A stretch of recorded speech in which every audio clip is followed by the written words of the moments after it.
या अधिवेशनामध्ये सादर करतील। त्याच्या पार्श्वभूमीवर आज मंत्रिमंडळाची बैठक झाली आणि अनेक महत्त्वाचे निर्णय देखील मंत्रिमंडळाच्या बैठकीत घेण्यात आले आहेत। आज खरं म्हणजे आमच्या विरोधी पक्षाची पत्रकार परिषद फारशी चॅनल्सवर मला पाहायला मिळाली नाही, पण त्यांचं एक पत्र मात्र माननीय मुख्यमंत्र्यांना त्यांनी दिलेलं आहे आणि ते जे पत्र आहे मला असं वाटतं की अंतिम आठवडा प्रस्तावाचा मसुदा हा या पत्राच्या माध्यमातून त्यांनी दिलेला आहे। नेमकं कोणत्या गोष्टीवर फोकस करावं हे विरोधकांच्या लक्षात येत नाहीये, त्याच्यामुळे गोंधळल्यासारखी त्यांची स्थिती आहे। राज्यासमोरचे जे महत्त्वाचे प्रश्न आहेत त्याच्यावर सरकार सातत्याने काम करते आहे। शेतकऱ्यांचे प्रश्न असतील, शेतकऱ्यांना मदत देण्याचे प्रश्न असतील, कुठे अवकाळीचे प्रश्न असतील, कुठे त्या ठिकाणी दुष्काळाचे प्रश्न असतील, अशा प्रत्येक ठिकाणी मदत करण्याचं धोरण हे सरकारने सातत्याने घेतलंय। जी काही विकासाची कामं आहेत ती देखील अत्यंत वेगाने चाललेली आहेत। मोठ्या प्रमाणात राज्यामध्ये गुंतवणूक देखील येते आहे आणि विशेषतः मराठा समाजाच्या संदर्भात 10% आरक्षणाचा कायदा तयार करून राज्य सरकारने आणि विशेषतः माननीय मुख्यमंत्र्यांनी जो शब्द दिला होता तो शब्द देखील पूर्ण केलाय। या पत्रामध्ये एक वाक्य मला जरा मनोरंजनासारखं वाटलं, कारण त्यात असं म्हटलंय की सभांमध्ये अर्वाच्य भाषा, शिवीगाळ यामुळेच महाराष्ट्राच्या संस्कृतीला गालबोट लागते। आता हे पत्र आमच्याकरता लिहिलंय की सकाळी 9 वाजता जे पत्रकार परिषद घेतात त्यांच्याकरता लिहिलंय, हा पहिला प्रश्न माझा आहे। त्यामुळे महाराष्ट्राच्या संस्कृतीची जर एवढीच तुम्हाला चिंता असेल तर एक पत्र त्यांना देखील द्या, जे कुठले कुठले शब्द वापरतात, काय काय बोलतात। आणि म्हणून मला असं वाटतं की आत्ताच्या परिस्थितीमध्ये विरोधी पक्षाची परिस्थिती ही एका निराशेतनं ते जात आहे आणि आम्हाला मात्र महाराष्ट्राला पुढे न्यायचं आहे। माननीय मुख्यमंत्र्यांच्या नेतृत्वामध्ये रोज नवनवीन विकासाची कामं आम्ही करतो, धरणं आम्ही पूर्ण करतो, रस्ते आम्ही पूर्ण करतो, पुलं आम्ही पूर्ण करतो। त्यामुळे लोकांचं जीवन सुकर होईल अशा प्रकारचं काम हे सातत्याने या ठिकाणी आमच्या सरकारच्या माध्यमातून केलं जात आहे। मी माननीय मुख्यमंत्र्यांचे याकरता देखील आभार मानेन की आजच्या मंत्रिमंडळ बैठकीमध्ये धानाला जो बोनस जाहीर केला होता त्या संदर्भातला निर्णय माननीय मुख्यमंत्र्यांनी घेतला आणि त्यामुळे धान उत्पादक शेतकऱ्यांच्या वतीने मी माननीय मुख्यमंत्र्यांचे अतिशय मनापासून आभार मानतो। अनेक निर्णय झालेले आहेत, मुख्यमंत्री त्या संदर्भात सांगतीलच आणि मी या ठिकाणी आपले उपमुख्यमंत्री महोदय अजितदादा पवार यांना विनंती करतो की त्यांनी या वार्तेला संबोधित करावे। उपस्थित माननीय मुख्यमंत्री, उपमुख्यमंत्री, मंत्रिमंडळाचे सर्व सहकारी आणि पत्रकार मित्रांनो, दरवर्षीच्या प्रथेप्रमाणे निवडणुका ज्यावेळेस जवळ येतात आणि शेवटचं वर्ष असतं त्यावेळेस आपल्याला अर्थसंकल्प सादर करता येत नाही, म्हणून आपण अंतरिम अर्थसंकल्प दर 5 वर्षांनी सादर करत असतो। लोकसभेच्या निवडणुका होऊन तिथं नवीन अर्थसंकल्प त्यांनी सादर केल्यानंतर आपला अर्थसंकल्प साधारण जुलैमध्ये त्या ठिकाणी येईल आणि म्हणून हे 4 दिवसाच्या अधिवेशनामध्ये साधारण एप्रिल, मे, जून, जुलै हे 4 महिन्याच्या खर्चाला मान्यता आम्ही घेणार आहोत। आणि ते घेत असताना हे मी पण आत्ताच पत्र वाचलं, कारण मी पण आज बाहेर दौऱ्यावर होतो, मी मगाशीच आलो आणि आता मला ते वाचायला मिळालं। खरं तर विरोधी पक्षाचं म्हणजे त्यांच्यामध्ये काही त्राणच राहिलेलं नाही, कुठलं तरी काहीतरी आरोप करायचे त्याच्यामध्ये मी तर आल्यावर एक चौकशी केली महानंदच्या बद्दल. बघा, सातत्याने बोललं जातं की हे महानंद गुजरातला देऊन टाकलं, गुजरातच्या दावणीला बांधलं. महानंदची जागा पत्रकार मित्रांनो गोरेगावमध्ये आहे. ती आपल्या सरकारचीच जागा आहे, महानंदला दिलेली जागा आहे. अनेक महत्वाचे प्रकल्प काही वेळेस एनडीडीबी ही पूर्णपणे देशाची एक दुधामध्ये काम करणारी संस्था आहे आणि मागे आपल्याच महाराष्ट्रातला जळगावचा दूध संघ हा एनडीडीबीने चालवायला घेतलेला होता. तो चालायला लागल्यानंतर पुन्हा तो जळगाव जिल्हा दूध संघाकडे आला आणि आता दुधा उत्पादक शेतकऱ्यांचे प्रतिनिधी तो संघ चालवतात. त्याच्यामध्ये जाणीवपूर्वक काहीतरी आम्ही महायुतीच्या सरकारच्या माध्यमातून वेगळं करतोय, कुणाला तरी कुणाच्या तरी घशात काहीतरी घालतोय. हे इतकं दादांत खोटं आहे, माहिती घेत नाही, काही करत नाही आणि उगाच उचलली जीभ लावली टाळायला अशा प्रकारच्या यांचा काहींचा प्रयत्न चाललेला आहे. त्याच्यात अजिबात तथ्य नाहीये. ही बाब मला आवर्जून आपल्याला सगळ्यांना सांगायची. मी करार केल्यानंतर अजून करार पण झालेला नाहीये, चर्चा झालेली आहे, सगळ्यांनी राजीनामे दिलेले. आता त्यांचा प्रस्ताव आल्यानंतर कॅबिनेट त्याच्याबद्दलची चर्चा करेल, निर्णय त्या बाबतीमध्ये घेईल आणि तो स्पष्टपणे आपल्या सगळ्यांनाच कळेल. पण याच्यातून कुठेतरी दूध उत्पादक शेतकऱ्यांच्यावर हे सरकार अन्याय करतंय अशा प्रकारची भावना निर्माण करायची, हे अतिशय चुकीचं त्यांचा आरोप आहे. हे पण मला या निमित्तानं सांगायचं आहे. आताच डीसीएम साहेब म्हणाले तशा पद्धतीनं खूप चांगले निर्णय आजच्या मंत्रिमंडळाच्या बैठकीमध्ये घेतले गेले. थोडंसं मधी पंतप्रधानांची कॉन्फरन्स एक होती, व्हिडिओ कॉन्फरन्स, त्याच्यामध्ये काही महत्वाच्या कार्यक्रमाच्यामुळे आम्ही तिथं हजर होतो म्हणून थोडं पत्रकार मित्रांना पण भेटायला आम्हाला उशीर लागला, नाहीतर आम्ही मगाशीच तुम्हाला सगळ्यांना भेटलो असतो. एकंदरीतच आता वेगवेगळे ज्या काही घटना आपल्या महाराष्ट्रामध्ये घडतायत त्यांनी ड्रग्सच्या बद्दलचा उल्लेख पण पत्रामध्ये केला. मित्रांनो, पुण्यामध्येच नवीन आलेले सीपींनी त्याच्यामध्ये लक्ष घातलं, पोलीस यंत्रणेने लक्ष घातलं आणि 4,000 कोटी रुपयाचं जवळपास पकडलं. अजून पण त्याचे धागेदोरे कुठपर्यंत जात आहेत ह्याचा शहानिशा तपास चाललेला आहे. कुठं लंडनला धागादोरा पोचलाय, पंजाबला धागादोरा पोचला, वेगवेगळ्या भागामध्ये ते धागेदोरे पोचले. त्याच्या संदर्भामध्ये एवढा आता तपास लागला, त्याचं कुठंतरी थोडंसं कौतुक करायचं सोडूनच द्या. परंतु एवढं कसं वाढलं, काय वाढलं, वाढायला नकोच. आपल्यामधली नवीन पिढी ह्याच्यामध्ये कुठंतरी त्याच्या आहारी जाण्याचं अजिबात काही कारण नाही. त्याकरता खबरदारी सरकार कुणाचंही असलं तरी घेतली गेली पाहिजे, हेही त्रिवार सत्य आहे. पण हे पोलीस यंत्रणा त्याच्यातनं सगळ्या गोष्टी अतिशय खोलामध्ये जाऊन करतीये. आम्ही तर त्यांना सांगितलेले, देवेंद्रजींनी काल पुण्यामध्ये आल्यानंतर त्यांना 25 लाखाचं बक्षीस पण जाहीर केलं. शेवटी चांगलं काम करणाऱ्याला एक शाबासकीची थाप टाकल्यानंतर त्यांना पण ग्रुप येतो, आणखीन ते जोमाने कामाला लागतात. ही पहिल्यापासूनच पद्धत आहे, परंपरा आहे. त्याच्यामध्ये काही नवीन सरकारने केलंय अशातला भाग नाही. पण त्याच्याबद्दल पण टीका टिप्पणी करायची, निव्वळ टीका टिप्पणी करणे एवढा एकमेव उद्योग हा त्यांच्याकडे राहिलेला आहे आणि त्याच्यातून सातत्याने काहीतरी गरळ ओकायची कामं चाललेली आहे. मी नेहमीच म्हणतो की सगळ्यांनीच एक भान ठेवून प्रत्येकाने आपापली स्टेटमेंट केली पाहिजे. सुसंस्कृत महाराष्ट्रामध्ये आपण सगळेजणच काम करतो, त्यावेळेस ती सुसंस्कृत महाराष्ट्राची परंपरा ही सगळ्यांनीच, आम्ही पण लोकांनी किंवा विरोधी पक्षांनी, सगळ्यांनीच, सर्वच राजकीय पक्षांनी पुढे पण चालवण्याचा प्रयत्न केला पाहिजे. त्याच्यामध्ये कुठं कोण चुकत असेल तर त्यालाही समजून सांगण्याचं काम केलं पाहिजे, असं माझं स्पष्ट या निमित्तानं मत आहे. मित्रांनो, दुसरा एक महत्वाचा मुद्दा एक आहे तो म्हणजे मराठा आरक्षणाच्या बद्दल. आपल्यालाही सगळ्यांना माहिती आहे की स्वतः राज्याच्या प्रमुखांनी शिवाजी महाराजांची शपथ शिवाजी आपल्या दसऱ्याच्या वेळेस घेतली, विजयादशमीच्या वेळेस, आणि त्याच्यानंतर संपूर्ण सरकार त्याच्यामध्ये कामाला लागलं, यंत्रणा कामाला लागली. त्याबद्दल जास्त विस्तृतपणे मुख्यमंत्री महोदय बोलतीलच.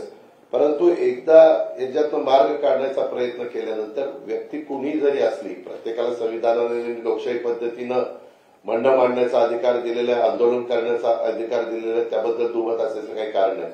परंतु आपण काय बोलतोय, कशा पद्धतीनं बोलतोय, काही काही जण तिथं विभागीय आयुक्त असतील, कलेक्टर असतील, एसपी असतील किंवा बाकीचे अधिकारी असतील, यांच्याशी वागत असताना बोलत असताना त्यांना कशी प्रकारची शिवराळ भाषा वापरली जाते, हे नक्की कोण करतंय, एवढं कसं काय धाडस होतंय, ह्याही खोलामध्ये थोडंसं जाण्याची नितांत गरज आहे. आणि एवढं स्वतः राज्याचे प्रमुख असं मी कधी बघितलं नाही. मागे पण अनेकांनी उपोषणं केली, मोर्चे काढले, परंतु राज्याचे प्रमुख 2 वेळेला, एकदा तिकडे जालन्यामध्ये गेले, एकदा नवी मुंबईमध्ये गेले, आणि एकच राज्याची कायदा सुव्यवस्था चांगली राहावी, सगळ्यांच्यामध्ये एकोपा राहावा आणि प्रश्न तसाच लागावा, त्याच्यामध्ये खूप वर्षाची मागणी आहे. पृथ्वीराज बाबांच्या सरकारने पण त्याच्यामध्ये निर्णय घेतला होता, तो टिकला नाही हायकोर्टात. देवेंद्रजींनी पण निर्णय घेतला, तो टिकला नाही सुप्रीम कोर्टामध्ये. आणि त्याच्यानंतरच्या काळात आता निर्णय घेताना माणूस एखादा दुधाने तोंड भाजल्यानंतर ताक देखील फुंकून पितोही आपल्या मराठीमध्ये बोललं जातं. तशा पद्धतीनं फार बारकाईनं त्याच्यात लक्ष घातलं आणि मागास आयोग नेमणं, एक न्यायालयाची समिती नेमणं आणि त्याच्यातनं मार्ग काढणं, या सगळ्या गोष्टी करत असताना आज देखील जाणीवपूर्वक वेगवेगळ्या प्रकारची वक्तव्य ही केली जातात. मुख्यमंत्र्यांच्या बद्दल शिवराळ भाषा केली जाते, उपमुख्यमंत्री असतील, बाकीचे सगळे जण असतील. अशी पद्धत आपल्या महाराष्ट्रामध्ये कधी नव्हती. कुणी असं समजू नये किंवा हे आपण काही बोललो तर ते खपतं, असं होणार नाही. शेवटी सगळ्यांना नियम कायदे सारखे त्याची नोंद देखील सगळ्यांनी घ्यावी. कारण नसताना हे समाजामध्ये गैरसमज पण निर्माण करण्याचा प्रयत्न करू नये. आणि मला समाजाला पण आवाहन करायचंय की हे सगळं करत असताना याच्यामध्ये सगळ्या गोष्टी टिकाऊ होतील ह्याच पद्धतीचा प्रयत्न, जसं बिहारच्या सरकारने नितीश कुमार यांनी 10% आरक्षण वाढवलं, तसं आपलं 52 अधिक 62 अधिक हे 72% झालेलं आहे. आणि सगळ्यांचं मत आहे की एक फार बारकाईनं काही कोटी लोकांचं सगळं माहिती घेऊन ते केलेलं आहे. सगळ्या सोयऱ्यांच्या बद्दल 6.5 लाख हरकती आलेल्या आहेत, त्याच्याबद्दलचं पण काम चाललेलं आहे. शेवटी करताना काम मागणी केल्यानंतर ती कायद्याच्या नियमाच्या चौकटीमध्ये कशी बसेल हा देखील अतिशय महत्वाचा त्याच्यातला प्रश्न असतो. त्याची पण नोंद कृपा करून सगळ्यांनी घ्यावी. आणि एकंदरीतच राज्यामध्ये सर्वसामान्यांचं सरकार चांगल्या पद्धतीनं काम करतं, ते करत असताना त्याला कुठेतरी गालबोट लावण्याचा प्रयत्न हा कोणी करू नये. त्याच्या पाठीमागं कोण आहे त्याही बद्दल खोलात जाऊन त्याच्या संदर्भातली माहिती घ्यावी लागेल.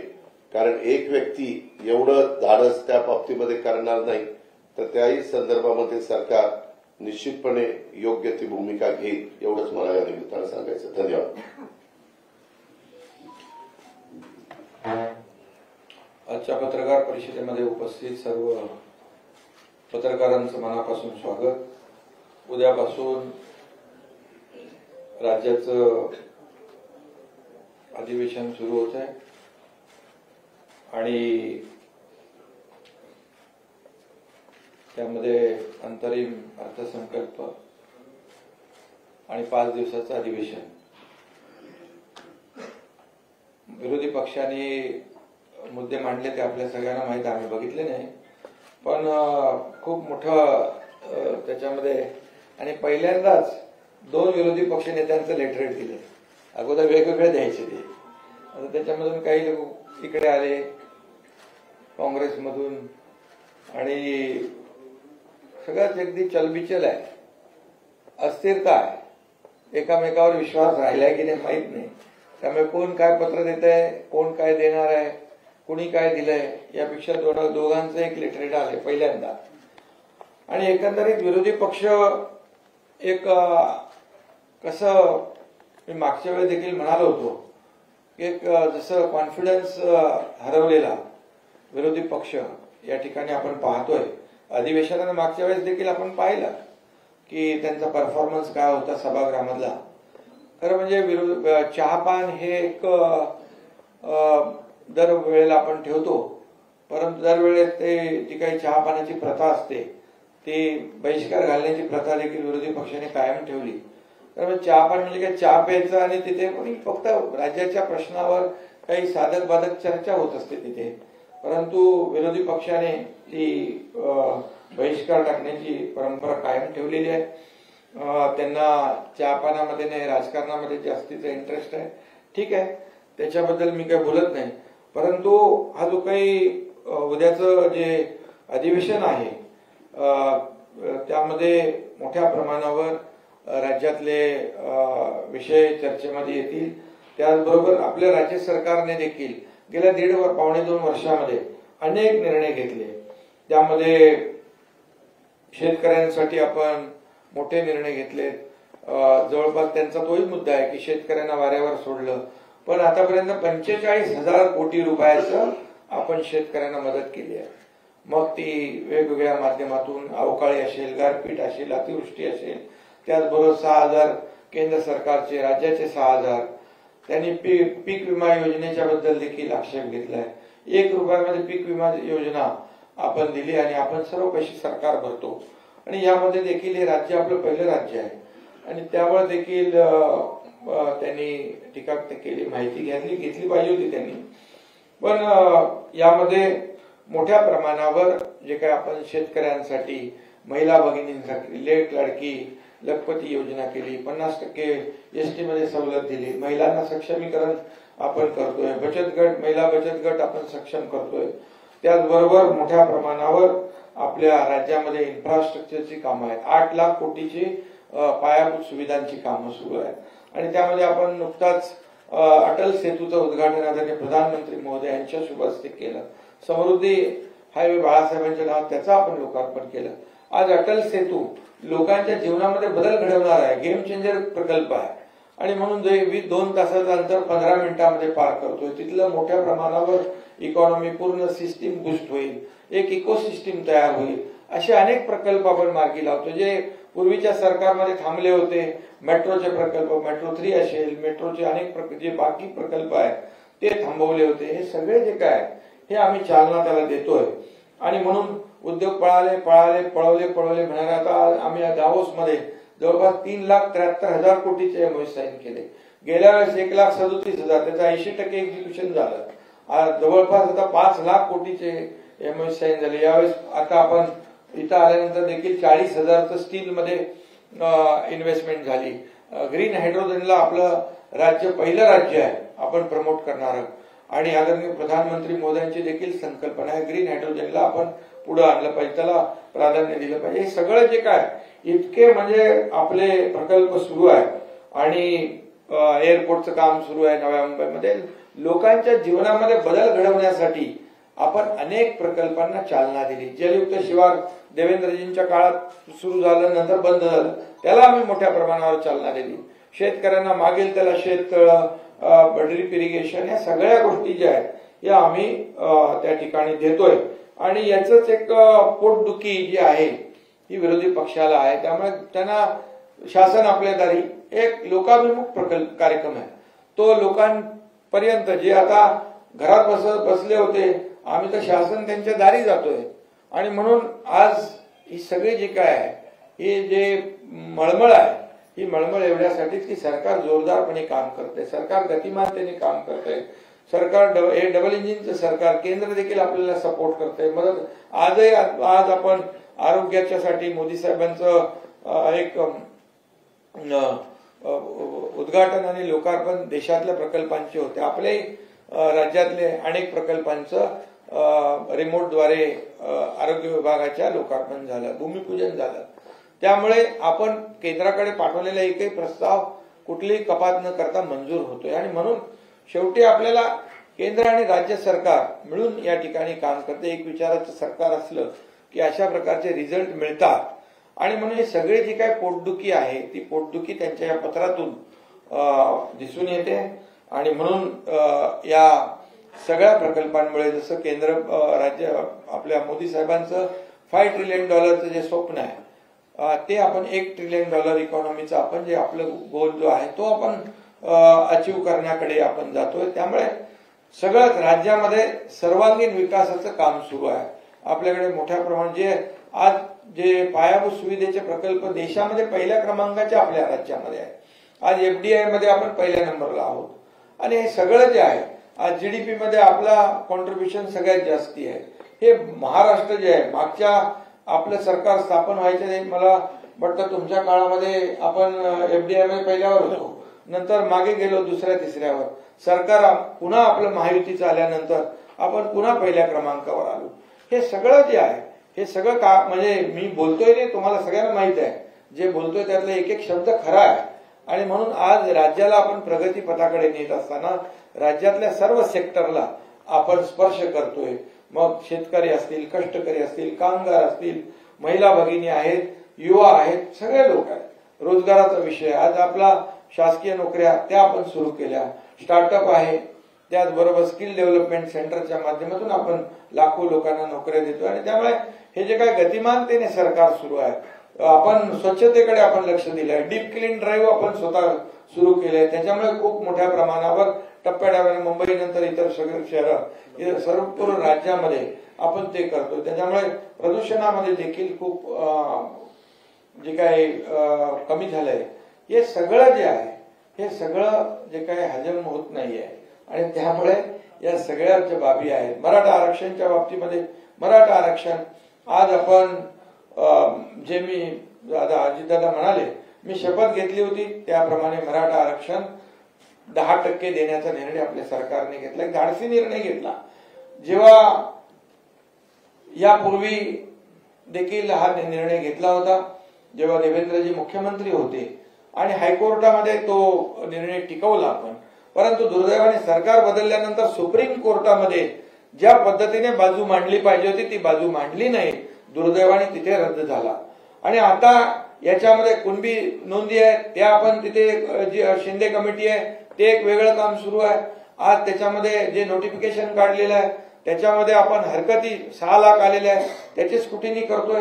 त्यानंतर ते आपण त्याच्यावर प्रक्रिया सुरू आहे, त्याच्यावर सरकार योग्य तो निर्णय घेईल. परंतु जे सुप्रीम कोर्टामध्ये आरक्षण टिकवण्यासाठी जे काय मुद्दे ज्या काय बाबी मांडायला पाहिजे होत्या तिथे आलेलं जे अपयश आहे आणि ते अपयश, तिथे काढलेल्या त्रुटी, तिथे ज्या काही निरीक्षणं सुप्रीम कोर्टाने नोंदवली होती ती पूर्णपणे आम्ही मागासवर्ग आयोग नवीन गठीत केला, त्याचे पुनर्गठन केलं आणि मोठ्या प्रमाणात 4 लाख लोक काम करत होते. आणि 4 लाख लोक काम करत असताना मागासवर्ग आयोग, त्याचबरोबर 3 निवृत्त न्यायाधीश, त्यांना आपण याच्यामध्ये मदतीला घेतलं होतं. इतर सगळी टीम जी आहे, जेव्हा अगोदर हायकोर्टामध्ये टिकवलं त्यावेळेस जी टीम होती त्यांची मदत आम्ही घेतली आणि हे मराठा आरक्षण 10% देण्याचा निर्णय घेतला. जसा आम्ही शब्द दिला होता तो शब्द आम्ही पूर्ण केला. ओबीसी समाज, इतर समाजाला धक्का न लावता आम्ही मराठा आरक्षण देणार ही भूमिका सरकारची स्पष्टपणे पहिल्या दिवसापासून होती आणि ती आम्ही पूर्ण केली. आज काही लोक म्हणतात ओबीसी मराठा आरक्षण टिकणार नाही. अरे आता आम्ही दिलेलं आहे, तुम्ही तर दिलं नाही कधी. जेव्हा तुमच्या हातात संधी होती तेव्हा दिलं नाही. मराठा समाजाचा वापर करून घेतला, नेते मोठे मोठे सर्व पदाधिकारी झाले, सत्ता आली, सगळं आलं, परंतु त्या समाजाला वंचित ठेवलं आणि आम्ही प्रामाणिकपणे दिलं. आता तुम्ही सांगताय टिकणार नाही. अरे का टिकणार नाही त्याची कारणं द्या. आणि मराठा समाजाला दिलेलं आरक्षण पूर्णपणे कायद्याच्या चौकटीत आणि कायद्याच्या कसोटीवर टिकणार आहे. मोठ्या प्रमाणावर आपण एम्पिरिकल डेटा गोळा केलेला आहे. तो फक्त सॅम्पल सर्व्हे नाही, एक्सटेन्सिव्ह सर्व्हे केलाय, डिटेल सर्व्हे केलेला आहे.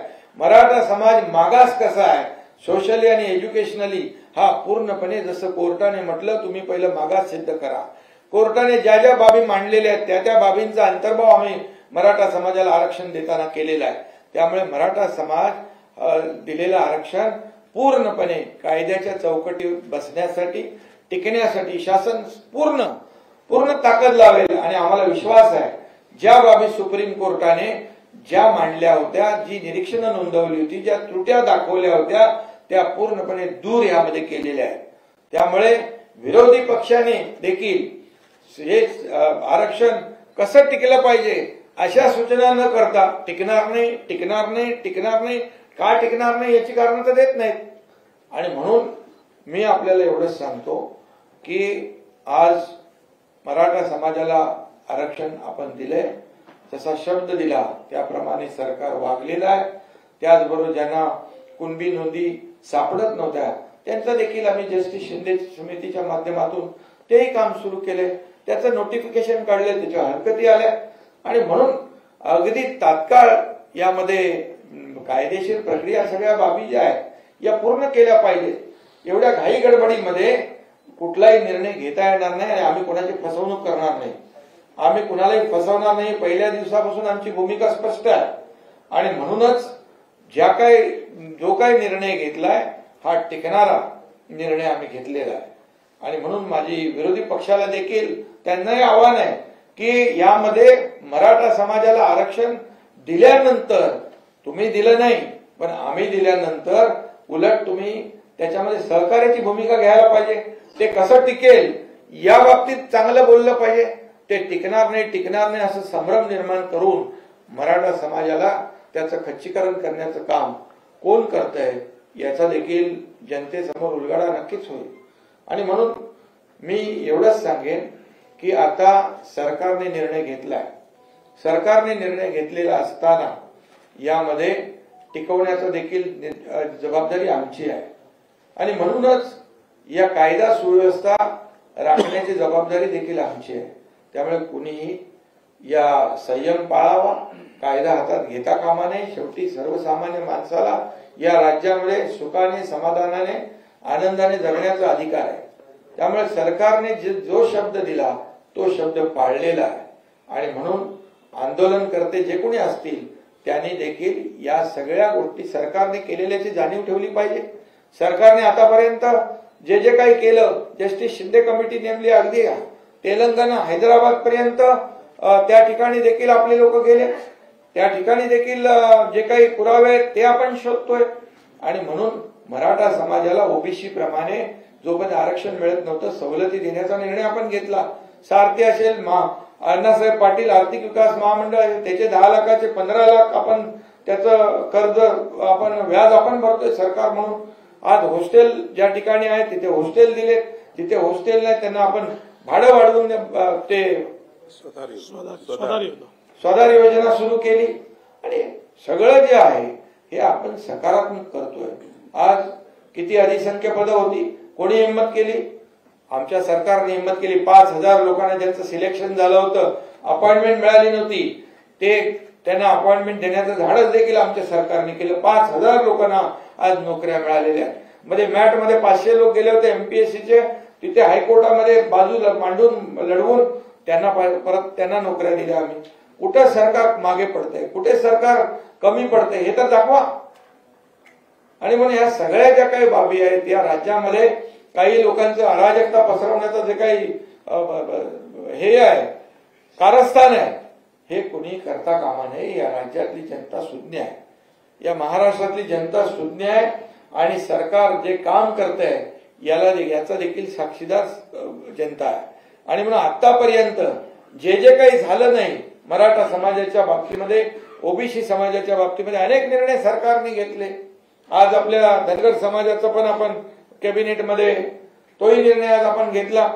5,500 ते 10,000 5,500 ते 10,000 संख्या वाढवण्याचा. समाजाला, सर्व समाजाला मुख्य प्रवाहामध्ये आणण्याचं काम सरकार करत आहे. त्यामुळे मला वाटतं याच्यामध्ये कुणीही एक लोकांमध्ये संभ्रम पसरवण्याचा आणि सहानुभूती मिळवण्याचा प्रयत्न करू नये. महाराष्ट्रातली जनता सुज्ञ आहे.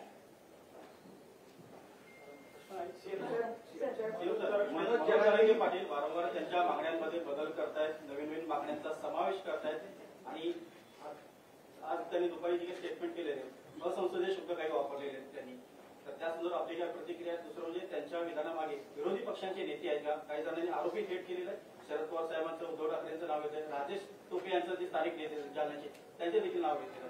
खरं म्हणजे मनोज जरांगे पाटील एक मराठा समाजासाठी एक प्रामाणिक भावना मनामध्ये ठेवून या लढ्यामध्ये उतरल्या अशी आमची पूर्ण भावना होती आणि त्याप्रमाणे मग जस्टिस शिंदे कमिटी आम्ही केली. आतापर्यंत कुणबी प्रमाणपत्र मिळत नव्हतं, ते देण्याचं काम सुरू झालं. मग त्याच्यामध्ये त्यांची मागणी आली सरसकट द्या. त्याच्यानंतर मागणी आली सगळ्या मराठवाड्यात पुरती मर्यादित होती, त्यानंतर अख्ख्या राज्यामध्ये व्याप्ती वाढवा, ती आम्ही वाढवली. त्यानंतर सगळे सोयऱ्याची मागणी आली, त्याच्यावर नोटिफिकेशन काढलं, त्याच्यावर हरकती आलेल्या आहेत. ते अद्याप त्याच्यावर प्रक्रिया सुरू आहे. त्यानंतर ओबीसी मधून द्या. अशा प्रकारच्या मागण्या वेगवेगळ्या वेळोवेळी बदलत गेल्या. आणि खरं म्हणजे आता मी स्वतः मुख्यमंत्री म्हणून त्यांना भेटायला जालना या ठिकाणी गेलो. किती आतापर्यंत किती आंदोलनं झाली, 56 मोर्चे झाले मुंबईमध्ये. ज्यावेळेस देवेंद्रजी मुख्यमंत्री होते 56 आंदोलनं मोर्चे झाले, शांततेत झाले. अगदी कायदा कोणी हातात घेतला नाही, सगळ्यांनी त्याची वाहवा केली. मराठा समाजाचे 56 मोर्चे झाल्यानंतर कुठल्याही समाजाला त्रास झाला नाही. परंतु यावेळेस काय झालं, यावेळेस कुठे आग लावली, कुठे काय केलं, दगडफेक झाली, कुठे काय, हे सगळं मराठा समाज हा संयमी आहे. मराठा समाजाने शिस्तीने आंदोलनं केलेली आहे. परंतु त्याला गालबोट लावण्याचं काम जे कोणी लोक करतात यापासून देखील मराठा समाजाने सावध राहिलं पाहिजे तरुणांनी. हे माझी सूचना आहे. आणि त्यामध्ये मनोज जरांगे पाटील जेव्हापर्यंत या ठिकाणी लोकांसाठी काही प्रामाणिक भावना आहे अशा प्रकारचं त्याची भावना होती. सरकार त्याच्या बरोबर मी जालनाला गेलो, नव्या मुंबईत गेलो आणि मुख्यमंत्री असताना मी कधीही इगो ठेवला नाही. परंतु आता जी काही त्यांची भाषा आहे ती भाषा राजकीय भाषा मला वाटते आणि त्याच्या मागे कोणीतरी बोलवतंय अशा प्रकारचा वास येतोय. आणि त्यामुळे यामध्ये कुठल्याही राजकारणाला बळी न पडता मराठा समाजाने आपल्याला सरकारने दिलेला निर्णय जो आहे हा सरकारने दिलेला निर्णय पूर्णपणे विचारांती निर्णय घेतलेला आहे. आणि आज मुख्यमंत्री उपमुख्यमंत्री यांच्याबद्दल अशा प्रकारचं वक्तव्य करणं, खालच्या पातळीवर जाऊन बोलणं ही आपली संस्कृती नाहीये, ही महाराष्ट्राची संस्कृती नाहीये. आंदोलनकर्ते अनेक होऊन गेले. आज देवेंद्रजींच्या बाबतीमध्ये कुठला आरोप केला त्यांनी, अशा प्रकारचं कुणीतरी त्यांना सांगायला लावतंय का याचा त्यांनी विचार केला पाहिजे. जर देवेंद्रजी मराठा समाजाच्या विरोधामध्ये असते तर त्यांनी मागच्या वेळेस जे आरक्षण दिलं, आम्ही सगळे एकत्र होतो, मराठा समाजाला आरक्षण मिळवून दिलं, त्यासाठी खूप मेहनत आम्ही घेतली. त्यावेळेस हायकोर्टामध्ये देखील टिकवलं. हे टिकलं नाही ते सुप्रीम कोर्टामध्ये. याला जबाबदार कोण आहे? आणि म्हणून अशा प्रकारचे खालचे पातळीवरचे आरोप हे महाराष्ट्र सहन करत नाही. महाराष्ट्राची ती संस्कृती नाही, महाराष्ट्राची ती परंपरा नाही. आता याच्यामधून एवढं सगळं दिल्यानंतर त्यांना अपेक्षितच नव्हतं विरोधी पक्षाला एवढ्या लवकर मराठा आरक्षण मिळेल. अरे आम्ही डे नाईट काम केलं, 4 लाख लोक काम करत होते दिवस रात्र. आणि दिवस रात्र त्यांना अपेक्षितच नव्हतं मराठा आरक्षण 10% मिळेल. त्यांना वाटलं हे सगळं जाळत सगळं हे कायदा सुव्यवस्थेचा प्रश्न निर्माण होईल, समाजामध्ये तेढ निर्माण होईल, अशीच भावना होती त्यांची, मिटवण्याची भावना नव्हती. आणि म्हणून हे दिलं. त्याचबरोबर कुणबी प्रमाणपत्र मिळत आहेत ते पण आपण सुरू केलं. मराठा समाजाला ओबीसी प्रमाणे सवलती मिळत आहेत हेही आपण सरकारने सुरू केलं. काय सरकारने केलं नाही ते सांगा. तुम्ही तर केलं नाही आणि जे सरकार करतंय त्याच्यामध्ये आडवे येत आहे. बिलकुल मी एवढंच सांगतो, या महाराष्ट्रातली जनता सुज्ञ आहे. तुम्हाला योग्य तुमची जागा दाखवेल. आणि मला एवढंच सांगायचं आहे, आंदोलनकर्त्यांनी कायदा हातात घेता येणार नाही. या कायद्यासमोर कोणीही छोटा मोठा नाही, कायद्यासमोर सर्व समान आहेत याची जाणीव प्रत्येकाने ठेवली पाहिजे. सरकार म्हणून, मुख्यमंत्री म्हणून मी कधीही काही इगो ठेवला नाही. कशाला जायचं, कशासाठी जायचं, हजारो आंदोलनं झाली या राज्यामध्ये, तेव्हा अशा प्रकारचं कधीही कोणी वागलं नाही. आणि म्हणून प्रत्येकाने आपल्या आपल्या मर्यादेमध्ये राहिलं पाहिजे. या आपल्यामुळे समाजाला त्रास होता कामा नये, कायदा सुव्यवस्थेचा प्रश्न निर्माण होता कामा नये याची दखल आणि नोंद प्रत्येकाने घेतली पाहिजे. आणि या सगळ्या मागे सरकार पूर्णपणे लक्ष ठेवून आहे. आणि कुणाला वाटत असेल की सरकारला काही माहित नाही, परंतु सरकार, गृह विभाग या बाबतीमध्ये पूर्णपणे लक्ष ठेवून आहे. मी पुन्हा एकदा सांगतो, या राज्यातली कायदा सुव्यवस्था बिघडवण्यासाठी जे कोणी जबाबदार असतील त्यांना बिलकुल सरकार पाठीशी नाही, माफ करणार नाही.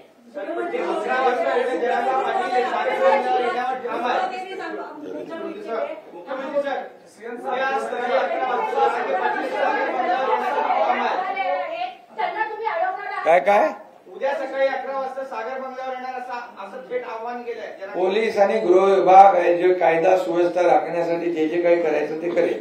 आणि फडणवीस साहेबांवर त्यांनी साहेब. आरोप केले, त्यांच्यावर कारवाई होणार का आणि फडणवीस साहेबांचं मत त्याबाबत काय आहे? सर अजून त्याला दोन एक प्रश्न आहे मला की तुम्ही म्हणालात एक आरोप त्यांनी केला आहे की सलाईन मध्ये विष देऊन मारण्याचा प्रयत्न आहे. फडणवीस यांना लक्ष का नाही दिलं आणि तुम्ही त्यांच्यावर कारवाई करायला पाहिजे होती. ज्या पद्धतीने ते वाद गेले आणि जरांगे पाटील हे काय एकमेव मराठ्यांचे नेते नाहीयेत असं आम्ही मानतो आणि जनताही मानते. तुम्ही त्यांच्यावर विश्वास ठेवत इतका वेळ त्यांना सांभाळून घेत नाही, तुमची चूक आहे आणि तुम्ही त्यांच्यावर आताच कारवाई करणार का हे सांगा. पहिल्यांदा तर सागर बंगला हा सरकारी आहे. कोणीही सरकारी कामाने कधीही सागर बंगल्यावर येऊ शकतं, कोणाची अडवणूक नाही. दुसरी गोष्ट, जे माननीय मुख्यमंत्र्यांनी या ठिकाणी सांगितलं, कुठल्या निराशेतून ते बोलतायत, कुठली सहानुभूती त्यांना घ्यायची आहे याबद्दल मला कल्पना नाही. ते जे बोलले ते बिनबुडाचं आहे, धादांत खोटं आहे हे त्यांना देखील माहिती आहे. मराठा समाजाकरता मी काय केलं मुख्यमंत्र्यांनी आता सांगितलं आणि मराठा समाजालाही माहिती आहे. आज जी सारथी किंवा अण्णासाहेब पाटील आर्थिक विकास महामंडळ मराठा विद्यार्थ्यांना आणि तरुणांना आशेचं स्थान आहे, त्याची सुरुवात मी केली आहे. त्याच्या सगळ्या योजनांची सुरुवात मी केली आहे आणि त्याच्यानंतर माननीय मुख्यमंत्री महोदयांनी त्या सगळ्या योजना अधिक सुदृढ केल्या आहेत, त्या योजनांमध्ये वाढ केलेली आहे. मराठा आरक्षण मी हायकोर्टात देखील टिकवलं, जोपर्यंत मी मुख्यमंत्री होतो सुप्रीम कोर्टात देखील टिकवलं. माझं मुख्यमंत्रीपद गेल्यानंतर जे मुख्यमंत्री आले होते आणि त्यांच्यासोबत जे काही ज्यांना जबाबदाऱ्या दिल्या होत्या, जे काही असेल, पण ते सुप्रीम कोर्टामध्ये ते मुख्यमंत्री हे आरक्षण टिकवू शकले नाहीत, हे देखील आपण सगळ्यांनी स्पष्टपणे बघितलेलं आहे. त्यामुळे कोणाच्या म्हणण्याने मराठा समाज त्या गोष्टीवर विश्वास ठेवेल असं मानणाऱ्यांपैकी मी नाही. पण एक गोष्ट मात्र निश्चित आहे, जी स्क्रिप्ट आतापर्यंत उद्धव ठाकरे बोलत होते, ज्या स्क्रिप्टवर पवार साहेब बोलत होते, नेमक्या तशाच स्क्रिप्टवर तेच विषय जरांगेंनी का मांडावे असा माझ्यासमोर प्रश्न आहे. त्याच्यामुळे याच्या पाठीशी काय आहे काय नाही आहे, मुख्यमंत्री महोदयांनी सांगितलं त्याची काही कल्पना आमच्याकडे आहे, ती योग्य वेळी बाहेर येईल. तुर्तस एवढंच आहे, कायदा सुव्यवस्था न बिघडवता कोणी आंदोलन केलं तरी आमची हरकत नाही, पण कायदा आणि सुव्यवस्थेचं पालन होणार नसेल तर पोलिसांना योग्य कारवाई ही करावीच लागेल.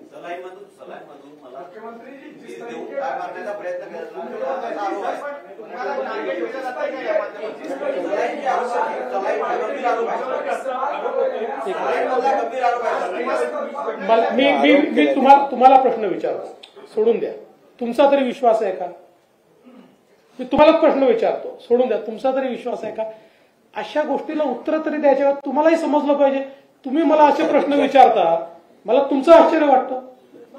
मुख्यमंत्री जी एक तरफ किसानों का आंदोलन चल रहा है तो दूसरी तरफ महाराष्ट्र में चुनाव सामने है, इसलिए आपको लगता है कि ये साजिश के तहत जो है मनोज जरांगे इस तरह से निकले हैं और क्या इसके पीछे कोई राजनीतिक साजिश आपको नजर आती है? आप जांच करेंगे? नहीं, इसलिए तो मैंने पहले कहा कि जब एक कार्यकर्ता के रूप में एक समाज के लिए जो लड़ता है न्याय दिलाने के लिए, तब तक हमने पूरा उनको सहयोग किया. क्या नहीं किया? हम लोग ने सब कुछ किया है. और अब जब उनकी बोली भाषा बदल गई है, जैसे डीसीएम साहब ने बोला कि जो शरद पवार उद्धव ठाकरे जो बोल रहे हैं वो वही भाषा बोल रहे हैं, इसका मतलब ये साजिश है. और ये साजिश का पर्दाफाश तो होगा. इसमें कोई कानून के सामने कोई छोटा बड़ा नहीं है. जब तक हम समझते थे एक ईमानदारी से लड़ाई लड़ रहे हैं, हम उसके लिए सब कुछ किया. मुख्यमंत्री किधर जाता है, कितने आंदोलन हुए आज तक. इसलिए अपने अपने सीमा में हर एक ने रहना चाहिए. सरकार सबका है और सरकार सबके लिए कर रहा है. हमने जो शब्द दिया था वो पूरा किया है. किसी अन्य समाज को अन्याय नहीं करते हुए. ये तो मराठा समाज में खुशी की लहर है. अभी ये बार बार ये मांग ए होने के बाद दूसरा, ए होने के बाद बी होने के बाद सी होने के बाद डी, वो सब देने के बाद फिर तो राजनीति की भाषा बहुत चालू हो गई। ये ऐसे कौन से देवेंद्र जी ने अगर मराठा समाज को नहीं देना होता तो उनके समय में मराठा आरक्षण कैसे मिलता? मराठा समाज को आरक्षण भी मिला, हाईकोर्ट में उसको वैलिड भी हुआ और सुप्रीम में जब गया तो मुख्यमंत्री कौन थे? 5,000 लोगों को नौकरियां देने की बात थी तो यही एकनाथ शिंदे ने कहा था जो भी होगा उसका जिम्मेदार हम है, हम फेस करेंगे। 5,000 लोगों को नौकरी देने का हिम्मत हम लोग ने दिखाया है। तो जो बोलने वाले जो है उन्होंने सिर्फ मराठा समाज का इस्तेमाल किया है। अब जब दिया है तो बोलते टिकेगा नहीं। अरे क्यों टिकेगा नहीं, उसका तो रीजन बताओ। ये मराठा आरक्षण पूरा ऐसी तरह से दिया है कि जो सुप्रीम कोर्ट ने जो ऑब्जर्वेशन, जो त्रुटियां, खामियां निकाली थी उसे पूरा किया है। 4 लाख लोगों को काम पे लगाया था इसमें। हर जिले में, हर कलेक्टर ऑफिस में विशेष ऑफिस खोला था इसके लिए।